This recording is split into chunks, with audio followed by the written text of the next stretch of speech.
오늘 우리에게 주시는 하나님 말씀은 마태복음 28장 16절로 20절 말씀입니다. 마태복음 28장 16절부터 제가 봉독하겠습니다. 11 제자가 갈릴리에 가서 예수께서 지시하신 산에 이르러 예수를 배웠고 경배하나 아직도 의심하는 사람들이 있더라. 예수께서 나와 말씀하여 이르시되 하늘과 땅의 모든 권세를 내게 주셨으니 그러므로 너희는 가서 모든 민족을 제자로 삼아 아버지와 아들과 성령의 이름으로 세례를 베풀고 내가 너희에게 분부한 모든 것을 가르쳐 지키게 하라. 볼지어다 내가 세상 끝날까지 너희와 항상 함께 있으리라 하시니라. 아멘. 오늘 이 말씀을 가지고 세상 끝날까지 항상 이런 제목으로 증언하겠습니다. 오늘 본문은 이 마태복음의 마지막 장면입니다. 이제 부활하신 예수님께서 승천하시기 전에 제자들에게 주시는 명령입니다.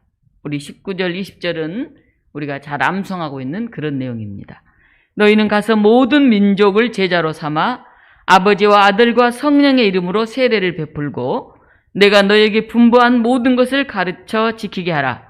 볼지어다 내가 세상 끝날까지 너희와 항상 함께 있으리라. 오늘 이 본문에는 예수님의 위대한 선교 명령과 약속이 들어있습니다. 그래서 어떤 이들은 이 부분이 마태복음의 가장 중요한 핵심이다, 그렇게 얘기를 합니다. 오늘 16절 보면 11 제자가 갈릴리에 가서 이렇게 되어 있습니다. 예수님 제자가 몇 명입니까? 12명입니다. 그럼 한 명은 어디로 갔을까요? 11 제자. 네, 가룟 유다예요. 가룟 유다. 가룟 유다가 예수님을 배신하고 자기가 너무 괴로워하다가 스스로 이제 죽었죠. 그래서 가룟 유다를 뺀 11 제자가 지금 남아 있습니다. 마태복음의 마지막 장면은 갈릴리의 어느 산입니다. 예수님이 지시한 산, 갈릴리에 있는. 예수님을 일컬어서 갈릴리 예수, 나사렛 예수 이렇게 부릅니다. 이 나사렛은 갈릴리에 있는 작은 마을입니다. 예수님이 나귀를 타고 예루살렘에 입성하시고 사람들이 겉옷을 벗어 길에 펴고 호산나 다윗의 자손이여 찬송하리로다 이렇게 환호성하면서 따라오니까 어떤 사람들이 묻습니다. 아니 이 사람이 누굽니까? 하고 물어봐요. 그랬더니 사람들이 이렇게 대답합니다. 21장 11절에 나와 있는 말씀인데 무리가 가로되 갈릴리 나사렛에서 나온 선지자 예수라 이렇게 말합니다. 갈릴리 나사렛에서 온 선지자 예수라. 지도 하나 잠깐 띄워주실래요? 갈릴리 나사렛. 갈릴리 보이죠? 저 위쪽에 갈릴리가 있습니다. 그리고 그 아래 나사렛이라고 보입니다. 그러니까 갈릴리 지방의 나사렛이라고 하는 곳에서 예수님이 여기서 자라나셨지요. 그래서 저기 지방에서 살다 온, 전라도에 살다 온 사람은 전라도 사람 이렇게 말하고 강원도에 살다 온 사람은 강원도 사람 우리도 이렇게 말하잖아요. 예수님이 저기서 쭉 성장하셨기 때문에 갈릴리 예수 또는 나사렛 예수 이렇게 말합니다. 예루살렘은 저 아래 있죠? 예루살렘에 큰 성전이 있고 예루살렘 옆에 베들레헴에 있는데 그 베들레헴이 다윗의 고향인데 예수님이 이제 호적을 하러 올라가다가 거기서 이제 태어나셨죠. 근데 낳기만 거기서 낳았지 헤롯 왕의 무서운 핍박을 피해서 저기 에집트로 갔다가 갈릴리 나사렛에서 쭉 자라나셨어요. 그래서 사실 태어난 고향보다는 거기서는 그냥 태어났을 뿐이고 오랫동안 20여 년 이상 살아왔던 그 나사렛, 갈릴리, 거기가 본인의 고향 같은 곳이죠. 부활하신 예수님이 제자들을 부른 곳이 바로 이 갈릴리예요. 내가 살아난 후에 너희보다 먼저 갈릴리로 가리라. 예수님이 이렇게 말씀하십니다. 그리고 또 말씀하시는데 무서워 말라. 가서 내 형제들에게 갈릴리로 가라 하라. 거기서 나를 보리라. 이렇게 말합니다. 예수님이 부활하시고 나면 어디로 오실 것 같은가요? 우리가 생각할 때 예루살렘으로 오실 것 같잖아요. 예루살렘에 성전도 있고 거기에 종교 지도자들도 있고 오늘로 말하면 이제 서울 같은 곳인데 이런 큰 청와대도 있고 이런 곳에 예수님이 딱 오실 것 같잖아요. 광화문 같은데. 그래서 사람들을 만나서 이제 얘기하실 것 같잖아요. 그런데 예수님은 부활한 후에 저기 시골 동네 갈릴리로 가셨습니다. 그리고 제자들한테도 그쪽으로 와서 나를 만나라. 그렇게 말을 했습니다. 갈릴리는 무엇을 상징할까요? 갈릴리는 아주 시골 동네, 그래서 소외된 사람들이 사는 그런 곳이죠. 곧 로마 제국에서부터 억압과 착취를 당하고 또 유대교의 거짓 종교인들로부터 오히려 별로 인정받지 못하고 때로는 기만당하는 그런 사람들이 사는 곳이에요. 요한복음에 보면 빌립이 나다나엘에게 예수님을 소개합니다. 모세가 율법에 기록하였고 여러 선지자가 기록한 그분을 만났습니다. 요셉의 아들 바로 나사렛 예수님입니다. 하고 이제 빌립이 나다나엘을 전도하려고 그분이라고 요셉의 아들 나사렛 예수님입니다. 이렇게 예수님을 소개합니다. 그러자 나다나엘이 이렇게 말하죠. 나사렛에서 무슨 선한 것이 날 수 있겠느냐? 오늘로 말하면 에게게 그런 촌동네에서 뭐 대단한 사람이 나타나겠어? 에이, 나사렛 사람이라고? 아이, 나는 별로야. 이렇게 이제 말한 거죠.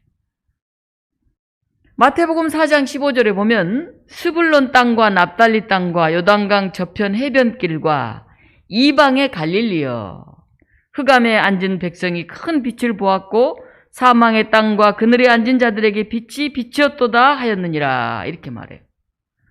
요한이 잡힌 후에 예수님이 잠시 갈릴리로 이렇게 잠깐 물러가셨어요. 그리고 여기서 이제 이때부터 천국 복음을 전파하셨다. 이렇게 성경에 쓰여져 있는데 여기에 이방의 갈릴리요. 그렇게 말하고 있습니다. 갈릴리는 유대 이스라엘 안에 속해 있는 그런 땅인데 이방 땅은 아니잖아요. 갈릴리는 좀 시골이긴 해도. 그런데 당시에 갈릴리는 이방의 땅, 저주받은 땅 이렇게 불렸어요. 왜냐하면 저 북쪽에서 갈릴리가 있기 때문에 다른 나라에서 쳐들어올 때는 그 갈릴리 위에서부터 북쪽에서부터 이렇게 내려오는 것이죠. 이스라엘을 점령하려면. 그래서 자주 침략을 당해서 이 갈릴리는 이방인들에게 침략당해서 거기에 소속될 때가 종종 있었어요. 그래서 이방의 땅 갈릴리 굉장히 안 좋게 생각하죠. 그런데 예수님이 이 주변부 이방의 땅이라고 불리고 거기서 무슨 선한 것이 날 수 있겠느냐 이렇게 말해지던 그곳으로 제자들을 부르셨다는 거예요. 거기서 만나자. 그 갈릴리의 그 산에서 만나자. 다른 사람도 그리 오라고 그래라. 이렇게 말씀을 하셨다는 거죠. 굉장한 의미가 있죠. 예수님이 살아생전에도 세리나 창녀나 병든 사람이나 이런 사람들을 굉장히 살피고 돌보지 않았습니까? 그런데 예수님 다시 부활하셔서도 그런 주변부, 그 갈릴리 그쪽으로 다 와라 이렇게 말씀하고 계십니다.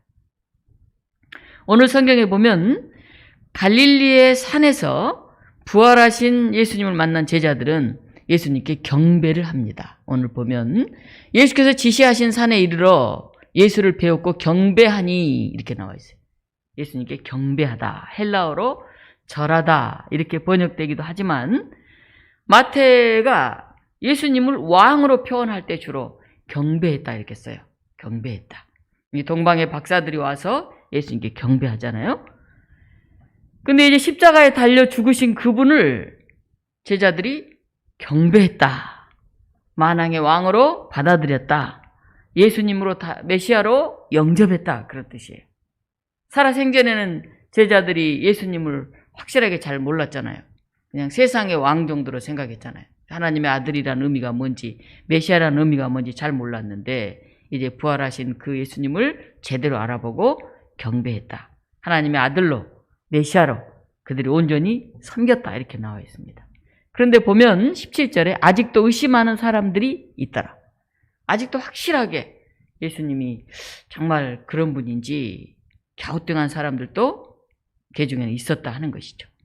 부활하신 예수님께서 이제 나와서 말씀을 하십니다. 이렇게 말씀하십니다. 하늘과 땅의 모든 권세를 나에게 주셨으니 이렇게 말합니다. 나는 신적 권세를 받았다. 그렇게 지금 말씀을 하십니다. 하늘과 땅, 세상에서 그냥 어떻게 잠깐 권능을 받고 사는 게 아니라 온 우주, 하늘의 권능, 땅의 권능, 이 온 우주의 권세가 나에게 주어져 있다. 그렇게 선언을 하셨죠. 수치를 당하고 고난을 당하고 십자가에 죽어서 이제 실패하고 낮아지고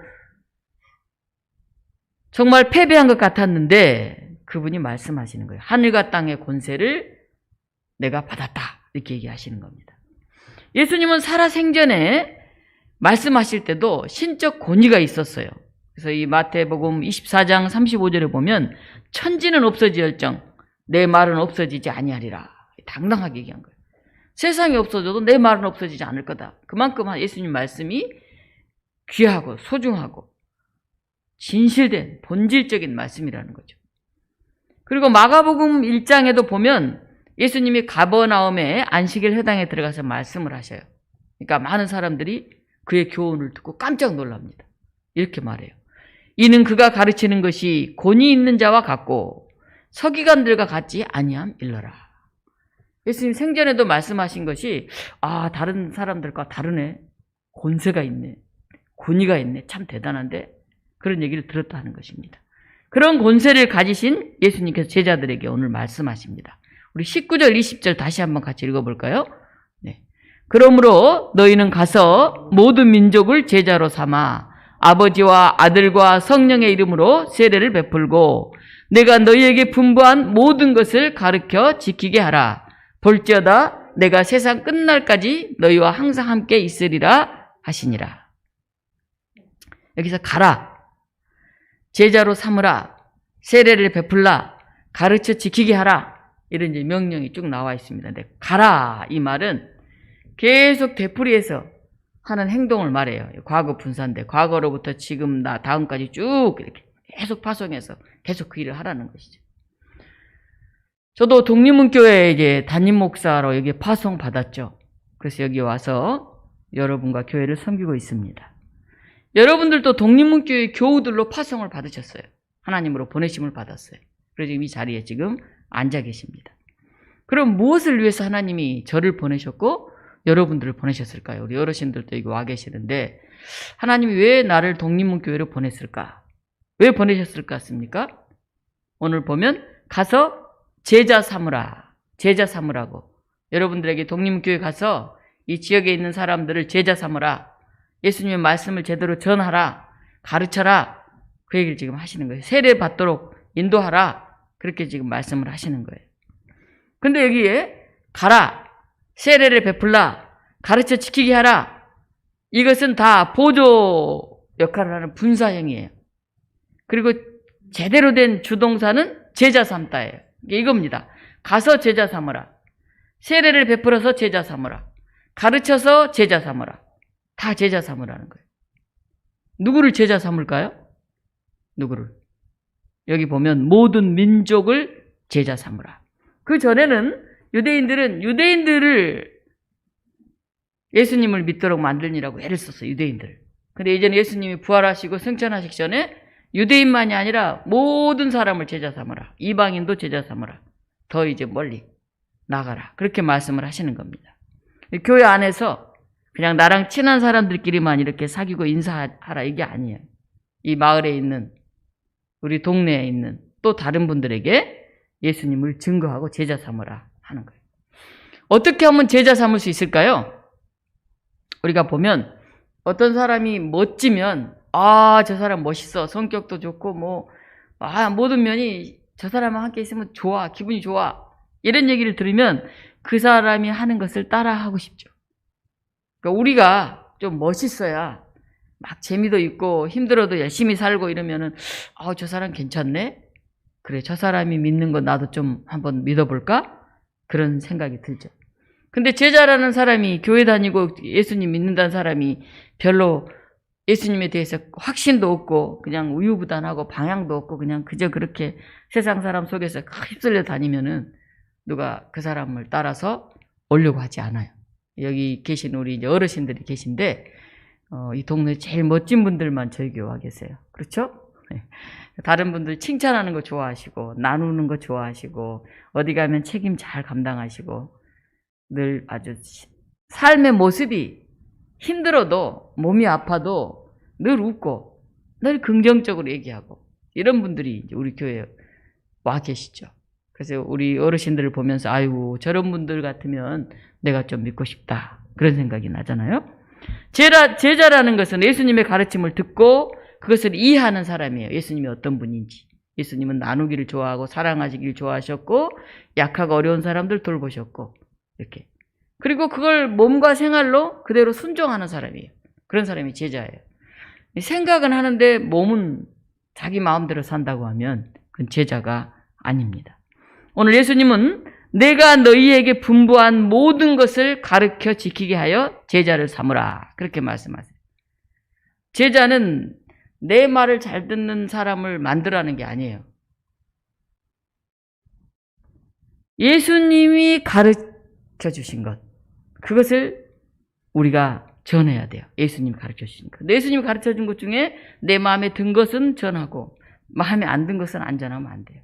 예수님이 가르쳐 주신 그 모든 것을 가르쳐 지키게 하라. 이렇게 오늘 성경에 나와 있습니다.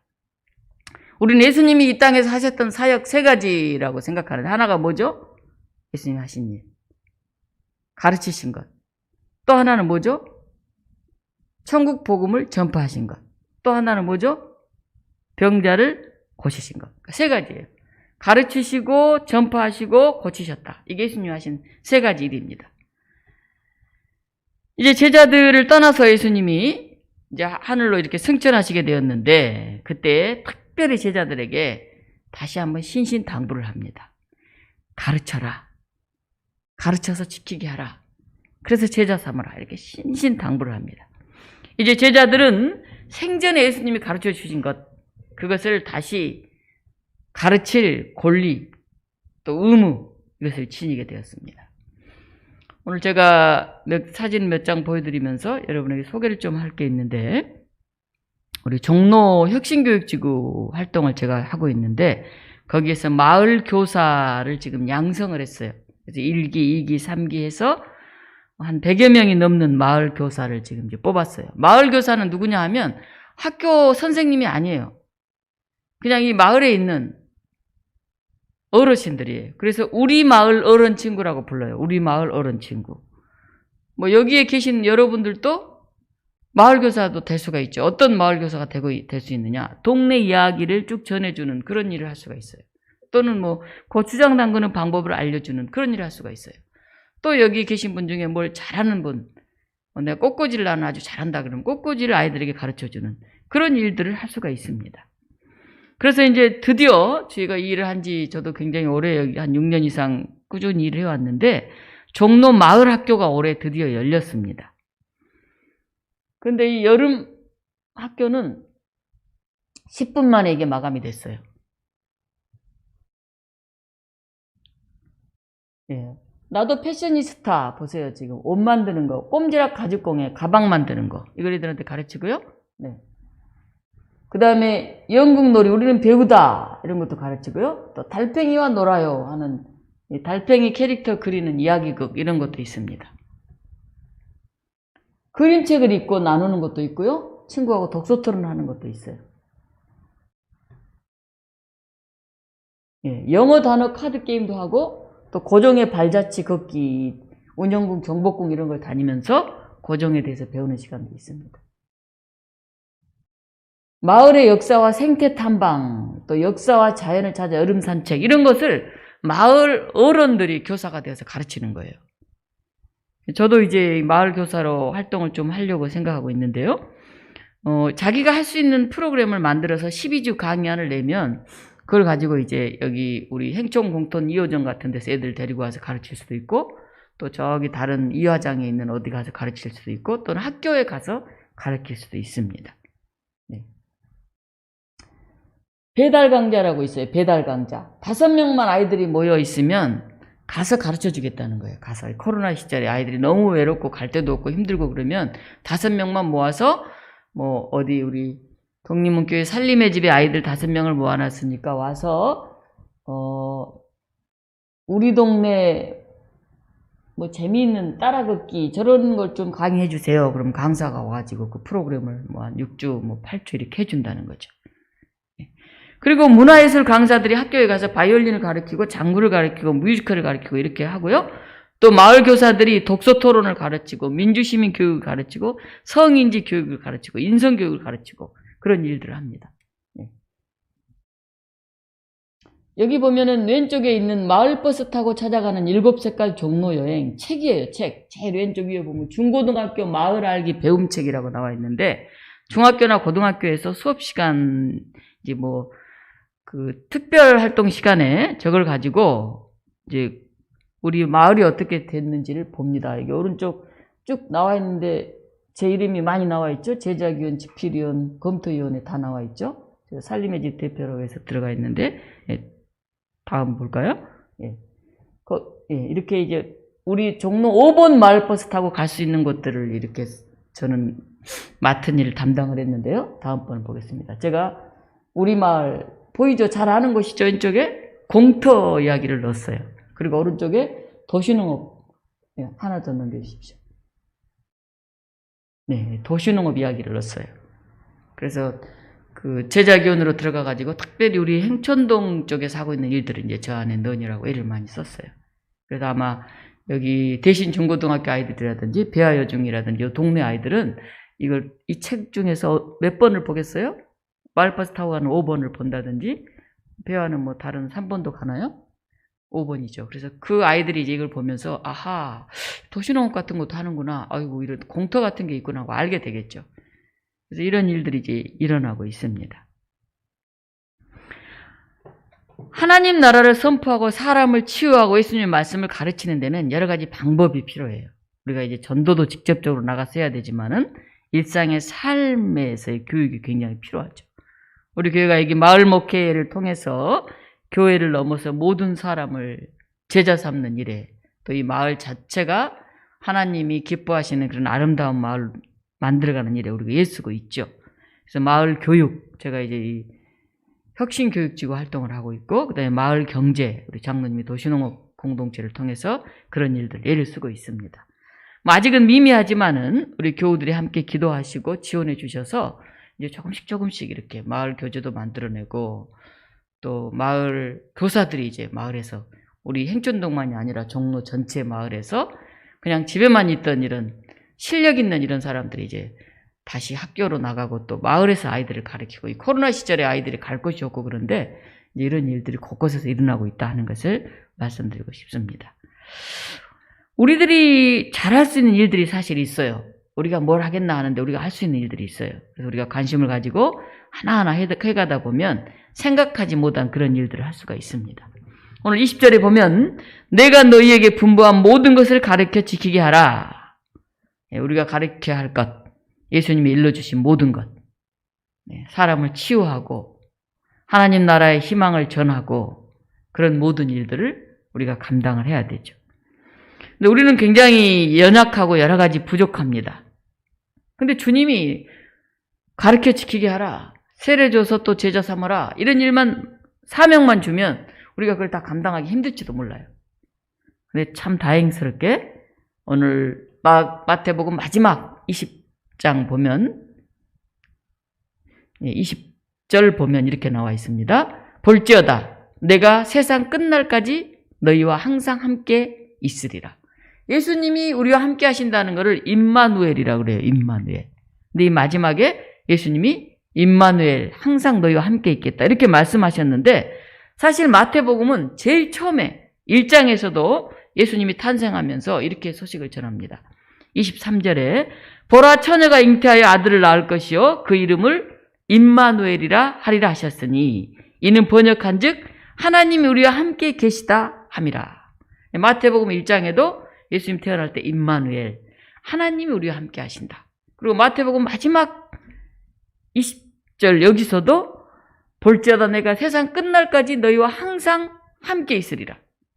그런데 이제 중간 정도, 이 마태복음 한 28장으로 끝나는데요. 18장 20절에는 이렇게 또 나와 있어요. 두세 사람이 내 이름으로 모인 곳에는 나도 그들 중에 있느니라. 그러니까 시작할 때도 임마누엘. 두세 사람만 모여 있어도 예수님이 그 가운데 있다. 임마누엘. 오늘 우리가 이렇게 모여 있는 여기 예수님이 계신다는 거죠. 그 다음에 볼지어다 세상 끝날까지 항상 너희와 함께 있겠다. 임마누엘. 처음에 오셨을 때도 함께 계셨고 두세 사람이 모인 지금도 함께 계시고 앞으로도 세상 끝날까지 임마누엘 예수님께서 함께 계신다. 이렇게 약속을 하고 있습니다. 내일부터 수도권은 코로나 4단계로 격상이 이제 됩니다. 그래서 대면 예배를 드리지 못해요. 앞으로 2주간 동안 우리가 교회 와서 예배 드리는 건 어려울 것 같습니다. 수요일, 주일 다 예배를 못 드릴 것 같은데 영상으로 우리가 만날 수 있을 것 같아요. 지금 이제 1년 6개월, 2년을 향해 가는 이 코로나 바이러스로 인해서 모두 힘든 시기를 보내고 있죠. 나 혼자만 건강할 수 없잖아요. 인도에서 델타 변이 바이러스가 지금 생겨나서 계속 다 퍼져가고 있죠. 우리나라에서도 영국에서 발견된 변이 바이러스 알파 바이러스, 즉 또 인도에서 발견된 델타 바이러스가 퍼져나가서 변이 바이러스 때문에 굉장히 긴장을 하잖아요. 이 주사를 맞은 사람들도 막 걱정을 하잖아요. 그러니까 부자 나라가 다 코로나 예방 주사를 다 맞고 건강하다고 해서 끝나지 않아요. 인도라든가 아프리카라든가 약한 나라에서 또 그게 바이러스가 전파되기 때문에 좀 부자 나라들이 그 약을 좀 많이 풀었으면 좋겠어요. 인도나 아프리카나 돈 없어서 그 약을 좀 못 사는 데를 다 풀어줘야 변이 바이러스가 우리한테 다시 안 올 거 아니에요. 나만 건강해서 되지를 않잖아요. 예수님은 하나님 나라 복음을 전하시면서 모든 사람을 치유하셨어요. 몸이 아픈 사람, 마음이 아픈 사람, 또 경제적으로 힘들어서 허덕이는 사람, 그 사람들을 다 치유하시고 회복시키셨습니다. 오늘 우리가 이 성령 강림 절기를 보내면서 임마누엘 예수님을 다시 한번 우리 마음속에 새기고 위로받았으면 좋겠어요. 예수님, 우리가 제자가 되겠습니다. 우리도 제자를 삼겠습니다. 그런데 우리 힘으로는 안 되는데 임마누엘 예수님이 함께 계시기 때문에 우리가 그것을 감당할 수 있을 것 같습니다. 이렇게 고백했으면 좋겠습니다. 이제 2주 동안 우리가 얼굴을 마주보고 이렇게 다시 만나기 쉽지 않을 것 같은데 예배는 아마 이 시간에는 드릴 거예요. 예배 담당하신 분, 영상, 반주, 최소한 사람들이 모여서 예배 드리고 여러분 카톡방에 또 유튜브로 이렇게 올릴 테니까 어르신들도 볼 수 있으신 분들은 예배를 그 시간에 함께 드리셨으면 좋겠고 혹시 참여하지 못하신 분들은 그 시간에 이제 다른 TV나 다른 부분을 통해서라도 예배를 잘 드리시다가 건강하게 계시다가 우리 다시 2주 후에 만나 뵀으면 좋겠습니다. 우리 임마누엘 하나님께서 우리 교우 여러분들 또 가족들을 늘 지켜주시기를 간절히 축원합니다. 기도하겠습니다. 사랑의 하나님, 코로나가 다시 만연해가는 이때에 우리들의 마음이 무겁습니다. 그리고 이 무더위 속에서 또 오래 지속되는 답답함 때문에 사람들이 모두가 힘들어하고 있습니다. 하나님, 그러나 임마누엘 하나님께서 과거나 오늘이나 먼 미래까지 항상 우리와 함께 하시겠다고 약속하심을 오늘 우리가 듣습니다. 그래서 위로를 받고자 합니다. 그리고 다시 일어나서 제자 삼는 일들을 감당하려고 합니다. 성령께서 찾아오셔서 우리에게 새 힘을 주시고 강건케 하여 주시옵소서. 예수 그리스도 이름으로 기도하옵나이다. 아멘.